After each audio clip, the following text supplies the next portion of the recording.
इतना अहंकार बढ़ गया है कि आज इनके नेता संविधान को बदलने की बात कर रहे हैं।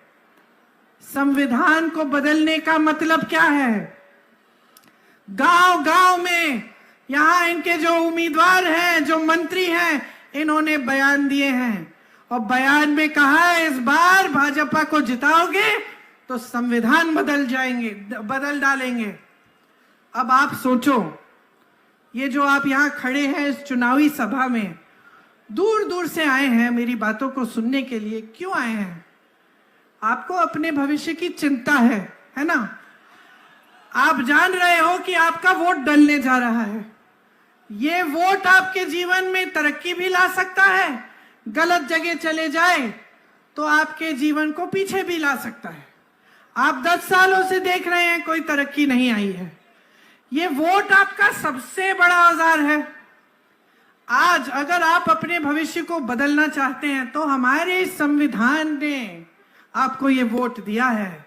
ये जो शक्ति दी है ना कि आप यहाँ पे बैठे हो, जो भी आप काम करते हो, मजदूरी करते हो, खेती करते हो, आपको वही अधिकार दिया है जो यहाँ पे मंच पे बैठे नेताओं को दिया है। आपको वही अधिकार दिया है एक किसान को जो प्रधानमंत्री को अधिकार दिया है। एक गांव की महिला को वही अधिकार दिया है जो एक मंत्रिमंडल में बैठी महिला को दिया है। और वो यही अधिकार है, यही चीज है जो इस देश में सबको समान दृष्टि से देखती है, संविधान। और ये अधिकार जो वोट का अधिकार है, ये संविधान ने दिया है। संविधान आपको बचाता है। आप कुछ गलत देख रहे हैं, इसको ठीक करना चाहते हैं, वोट कर सकते हैं। संविधान आपको मदद करता है, आपकी सहायता करता है। अगर आपका समुदाय या आपकी जाति आगे बढ़ नहीं पा रही है तो संविधान में आपके लिए आरक्षण है ताकि आप आगे बढ़ पाए। आज इसी संविधान को बदलने की बात, इस संविधान को जिसके लिए असम के महापुरुष, पूरे देश भर के महापुरुषों ने अपना जीवन दिया, जिसके लिए लड़े, ये स्वतंत्रता आंदोलन जो 100 सालों से चला, जब से 100 सालों से, जब से ब्रिटिश यहां थे, तब से आस्ते आस्ते आंदोलन शुरू हुआ, चला, अंत में हमें आजादी मिली, लोगों ने त्याग किया इस संविधान को बनाने के लिए। इस संविधान को बनाने के लिए डॉक्टर अंबेडकर जैसे महापुरुष, महात्मा गांधी जैसे महापुरुष लड़े, जवाहरलाल नेहरू लड़े।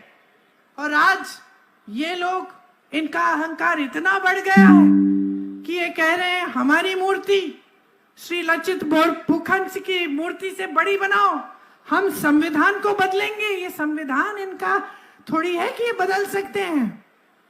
ये संविधान इस देश का है, ये संविधान आपका है।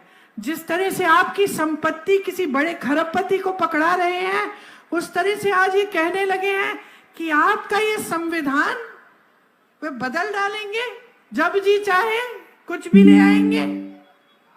महिला हूं, मैं समझती हूं, महिला चाहे बड़े घर की हो, चाहे छोटे घर की हो, चाहे गरीब हो, चाहे बहुत रईस हो, महिला हमेशा समाज का बोझ भी उठाती है और समाज की परवरिश भी करती है।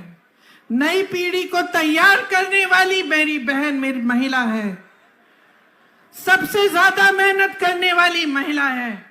काम पे जाती है, खेती में जाती है, नौकरी करती है, मजदूरी करती है, तो घर आकर बच्चों को देखती है, घर आकर खाना पकाती है, घर आकर सबकी देखभाल करती है। जब तक आप सब सो जाते नहीं हो, जब तक पूरा परिवार चैन से नहीं सोता, तब तक मेरी बहनें नहीं सोती हैं। और इस सरकार में उनके लिए कुछ नहीं है, सिर्फ ऊपरी बातें। मोदी जी कहते हैं हमने महिलाओं के लिए आरक्षण कर दिए। कौन से आरक्षण?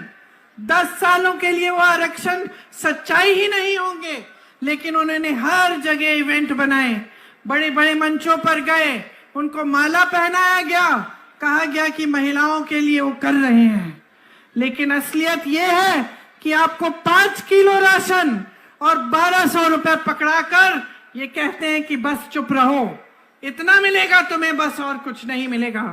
महिलाओं को आत्मनिर्भर करने के लिए, अपने पैरों पे खड़े करने के लिए कुछ नहीं किया।